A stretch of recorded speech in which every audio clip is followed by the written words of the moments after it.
一句好久不见，说哭了多少人，嘴上说着再见，可能会永恒不见。这种思念只有经历过的人才懂得吧。就像这只云豹，他看到了眼前的那个人之后，竟然如同一个孩子一样，一头扎入对方怀中，眼里的泪水更是止不住的流是因为我们只能用短暂的时间去感触那些细小而美妙无比的时刻。那些美妙的瞬间正在一点点地溜走，直到它们飞逝而去。生命中的细小美好会让我们感受到丰盈而充实，就如同坠入到阳光遇到空气的美好中，一切都那么的自然而舒服。风催促着叶子的离去，树其实已经在极力挽留，只不过现实就是那般残酷，四季的轮回又有谁可以抗衡？不管是谁，都要在四季面前俯首称臣吧。在美国圣地亚哥动物园，饲养员不舍得眼前的这些可爱的动物，但是家里有私事，他必须要从热爱的工作岗位上暂时消失一段时间，具体多久他也不清楚，只能在事情完全解决完之后，才可以彻底知晓最终的花费时间。饲养员内心在盘算着，他也在纠结着，现实残酷不由得他任性，最终他还是选择了悄然离去，没有任何告别仪式，更没有和他喜欢的伙伴们逐一打招呼。时间就这样悄然而去，留下的只有树上叶子的泛黄与飘落。时间过得快也好，慢也罢，只不过是时间执行公务的正常流程。他在用无声的举动去告诫人们，他的珍惜性无可比拟。就这样，动物园的动物们对于每天的生活还在继续当中，他们内心的所有感慨与不甘都在无声中慢慢消化，即便是有自己的想法，也是个无用功。云豹应该是在这些动物当中最依赖那个饲养员的家伙，他不知道为何在进入园区之后，经常会受到饲养员的特殊照顾，还会得到饲养员的夸赞。即便他感觉自己并没有做任何事，但是饲养员依旧会对他格外的关爱。或许云豹就是这样讨喜，他天生就有吸引人的优势，又或许他真的很乖巧听话，让人没有讨厌他的理由。云豹非常期盼可以看到那名饲养员，所以每天天不亮的时候，他便会偷偷跑到饲养员常出现的地方，静静地观察一阵。如果没有等到饲养员的话，他便自己去一旁玩耍。云豹不知道坚持了多长时间，总之他会在尽可能的情况下准时准点出现在那个地方。或许这已经是一种习惯，又或者是云豹的确是很有毅力的家伙。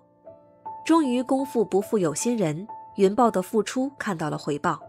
在一天清晨的早上，云豹照常出现在那个地方，然后他就发现了一个熟悉的身影。云豹在原地停留了一下，等到他确定眼前就是那位饲养员之后，便开始一路小跑，径直跑到了饲养员的身边，然后用委屈的表情，脸上还夹杂着一些泪花，扑在饲养员的怀里。饲养员或许都没有想到云豹会在这里等待他。猛地看到云豹出现之后，饲养员先是一愣，然后就张开双臂，用最热情的方式欢迎云豹的出现。云豹真的很喜欢饲养员，他用身上紧紧地去贴近饲养员，似乎担心饲养员会随时走掉，或者再次丢弃他一样，恨不能将自己与饲养员粘贴在一起。看到云豹这样热情而激动的模样，饲养员内心又喜又暖，情感真的是会相互感染。如果你愿意对我付出，那么我也愿意向你示好，两者之间就算是没有任何关联，但彼此也会感受到爱的感触。动物不及人类，它们没有那么多的花言巧语，仅是会用自己笨拙而明显的举动去阐述自己的情感。有些人看到动物的某些特殊举动后，更是会被他们的真诚打动。星星刚出生不久的时候，他的身体便出现了严重的疾病，或许感觉到自己的孩子没有继续生还的可能性，所以星星妈妈最终选择放弃他。可能在做出这个决定的时候，星星妈妈内心也纠结了许久，可是最终结果还是没有办法改变。星星失去了妈妈的疼爱，她成为了孤儿。有妈的孩子像个宝，没妈的孩子像个草，即便在动物世界也是如此。星星没有了妈妈的关爱，她变得更加可怜。星星本身自己患有先天性肺炎，身体就非常的虚弱。马上濒临死亡的时候，他也对于自己的未来产生了绝望之心。他知道自己命不久矣，所以闭目养神，希望这个结果快点到来，避免他承受更多的苦难。或许连上苍都可怜这个小星星，他在生命垂危之际遇到了好心人，并愿意将他收养，当做自己的孩子去疼爱。人类真的很伟大，对于动物遇到的各种问题，在人类面前似乎显得比较简单一些。猩猩的病症得到了有效的治疗，人类母亲将它照顾得非常好。猩猩转危为安，他内心异常的高兴。他知道自己的生命能够得到康健到底有多么的来之不易，更加清楚得到人类父母帮助的他应该怎样去感谢人类父母。很快猩猩的身体已经完全康复，身上的顽疾更是被清理得非常彻底。后来人类父母因为个人原因需要将猩猩送到附近动物园。虽然在动物园里没有和人类母亲生活的那般惬意，但是周围环境还算可以。对比之前的生活，这已经让猩猩非常的感恩。时隔多年之后，人类父母再去探望猩猩，此刻的猩猩早已长大，他的模样和之前对比不知扩大了多少。可是收养他的夫妻看到猩猩的时候，还是一眼便把他认出。猩猩多年没有看到恩人，但他的记忆非常的好，甚至超越以往。再次看到他们的时候，猩猩异常兴奋，他一个箭步冲上去，好像想要把内心所有的想法统统告诉眼前的父母。此时的猩猩是调皮的，又是可爱的，他向人类父母撒娇的模样显得格外活泼。此刻他们相聚在一起，更像是一家人的暂时聚会，显得格外的温馨幸福。猩猩将自己的双掌慢慢地搭在父母肩膀上，他似乎想要去通过拥抱来感谢他的人类父母。可是他此时还有一些局促，或许担心人类父母不太喜欢他这种欢迎方式，所以双臂依旧搭在人类父母肩膀上，迟迟没有动弹。直到人类父母主动将双臂伸开之后，猩猩才快速去拥抱他们。猩猩这般可爱而紧张的模样，让夫妻二人也大笑不已。美好的时光既是短暂的，也是值得人珍惜的。猩猩对于这次能够看到他的人类父母，内心异常的开心。此刻的他更像是一个小孩子，忍不住向自己的大人撒娇。离别之际，猩猩不舍得挥动他那双粗壮的手臂，眼睛泪汪汪的模样，惹得人类父母内心更是难受不已。时间虽然在一点点流逝，但是猩猩对于人类父母的爱却没有停止过。人类父母对于猩猩更是满心的不舍与眷恋。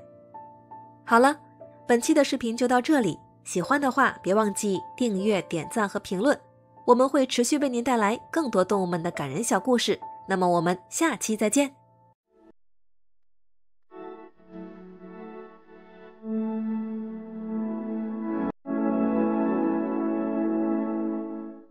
大山里住着一位秦瑶，她与邻居家的男孩云逸从小青梅竹马，男女在一起时间久了就会生出感情来。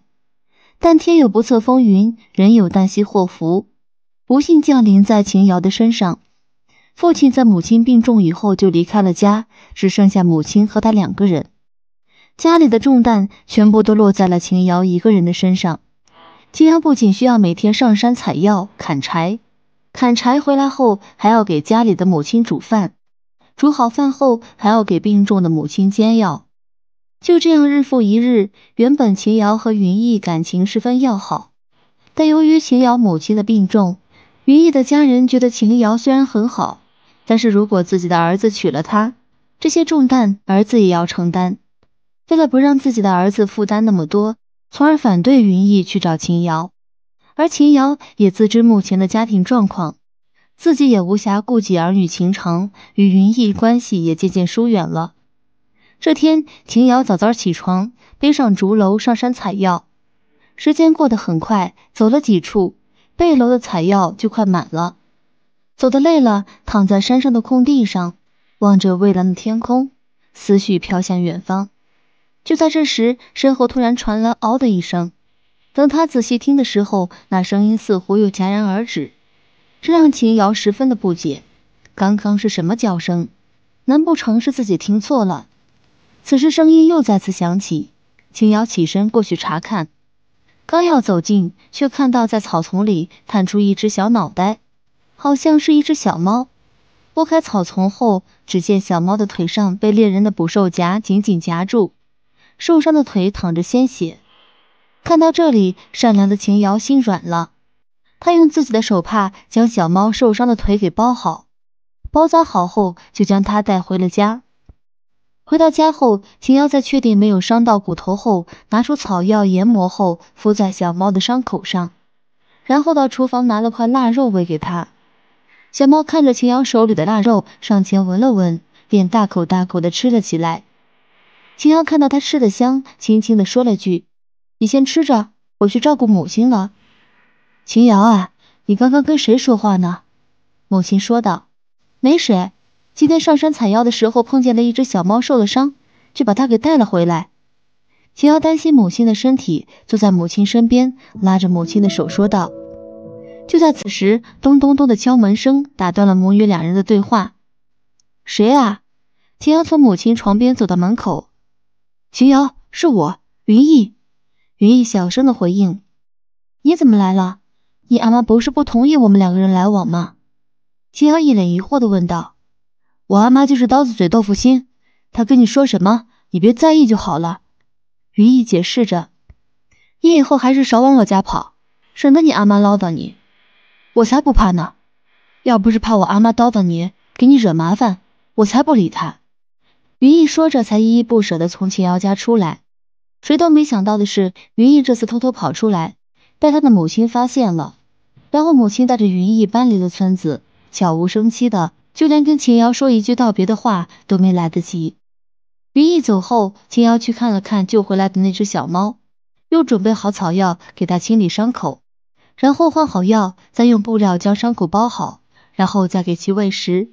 就这样，秦瑶的日常生活又多了一项，每日给小猫换药喂食。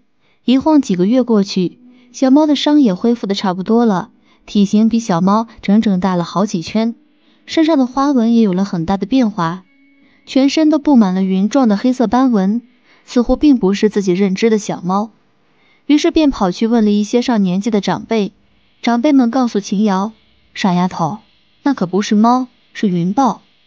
秦瑶不敢再多做停留，转身跑回家，眼看着家里的吃的都快供不上自己了，还要给云豹喂食，云豹的食量也越来越多，而秦瑶的家庭条件本就不好，云豹的存在已经给家庭造成了一定的负担。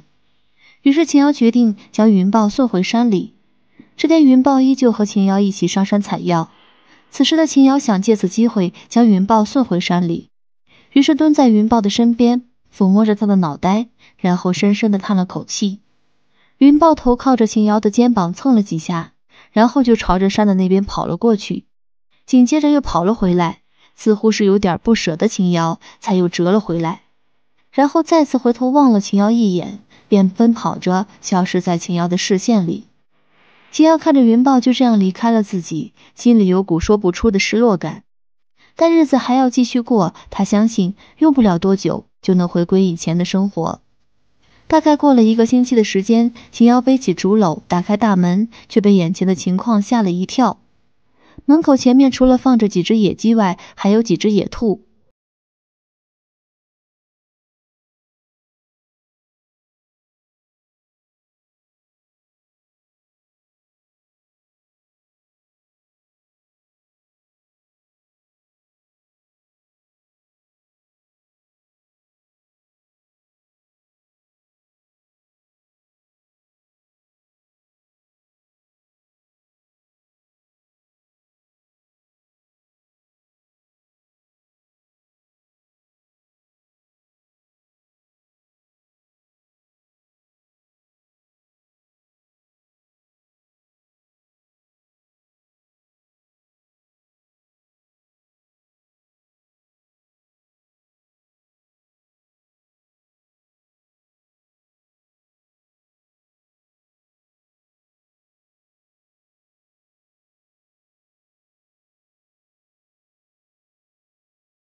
没有注意到天色已经沉了下来，乌云遮了太阳，天马上就要下雨了。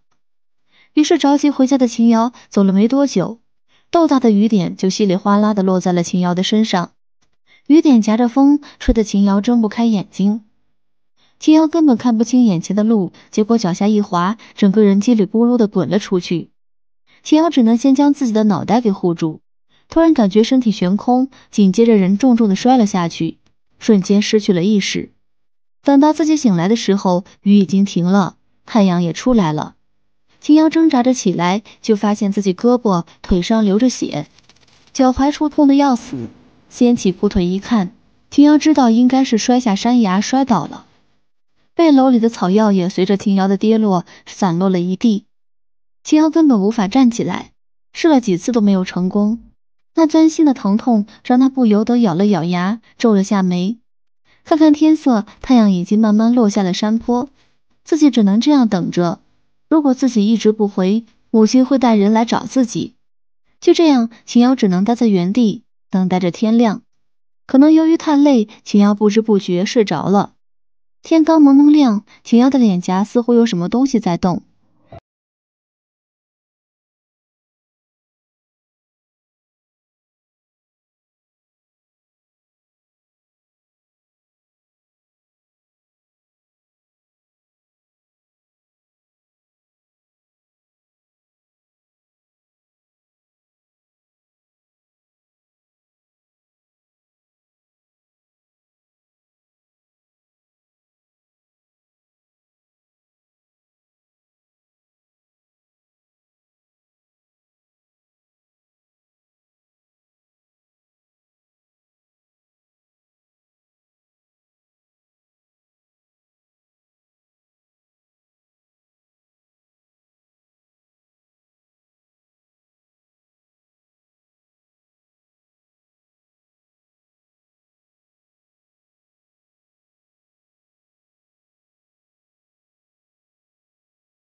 去故事。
在接下来的夜晚仍然会发出凄凉的哭声，因此我们匆忙前去查看，才意识到小雪豹并没有在母雪豹的怀抱中入睡，而是一直闭着眼睛发出呼唤，试图寻找它的母亲。母雪豹看着它，却毫不理会。在看到这一幕后，养殖员非常焦虑，试图引导小雪豹回到母亲身边，但母雪豹只是嫌弃地走开，甚至把小雪豹推开。尽管经过多次努力都无济于事，养殖员别无选择，只能将小雪豹抱出。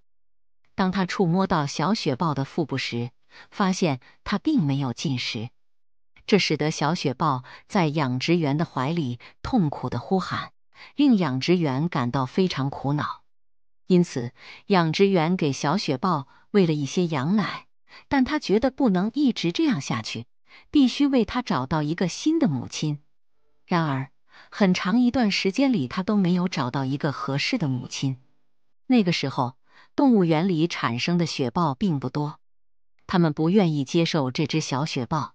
养殖员只能求助兽医，兽医告诉他，小雪豹不能被同种类动物喂养，其他动物也不行。面对等待被喂养的小雪豹，养殖员决定试一试。他找了很长时间，最终在离动物园不远的一家家庭中找到了一只新的狗。为了方便照顾小雪豹，他们得到了家庭的同意，将狗和小狗带到了动物园。于是，一个美妙的故事开始了。在狗的哺育下，小雪豹长得非常健康。尽管它们是两种不同的物种，但它们每天都在一起。雪豹和狗之间建立了非常深厚的关系，它们像普通的母女一样一起玩耍，相处得很好。小雪豹与小狗有着良好的关系，把狗当作自己的母亲。在狗的教育下，小雪豹养成了狗的特性，这让动物园的人们感到无奈。然而，分别总是在所难免的。毕竟，小雪豹渐渐长大，不再需要狗的喂养。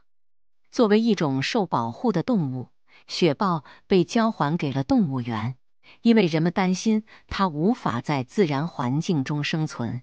然而，它注定只能被释放或者留在动物园。分别的日子总是来得很快。有一天，狗的主人来到动物园，希望带狗回家。雪豹拒绝离开，在工作人员的手中挣扎了很长时间。雪豹只能无助地看着他们的主人抱走了狗家庭，再次失去了所爱之人。那时，经过相处这么长时间，他早已将他们视为亲人。失去所爱之人的小雪豹为此感到悲伤了很长时间。幸运的是，经过多年，雪豹最终与他们团聚了。他们见面时非常激动，亲吻了很长时间。母爱是世界上最真挚的感情，不仅人类有这些情感，许多动物也有。情感不需要血缘关系存在，不同物种之间的感情也是令人感动的。下一个故事发生在内蒙古的草原上，这片草原上有许多传奇故事。我即将讲述的是一个牧民和一只雪豹的故事。一天，牧民像往常一样出去放羊，在回家的路上遇到了一只受伤的雪豹。由于雪豹是一种非常大型的食肉动物，牧民在第一次看到雪豹时感到惊讶。当他准备离开时，他注意到雪豹有些异常，它只是躺在地上一动不动。看到牧民后，牧民觉得这很奇怪，于是他走过去查看，发现雪豹受伤了，身上有多处伤口。于是牧民把它带回家，给它包扎伤口，喂它吃东西，让雪豹进入他的家中。牧民感到很困惑，他觉得自己的善良可能会打动雪豹。雪豹很快康复，他勉强向牧民告别，消失在草原中。但故事并没有在那里结束。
欢哪一个。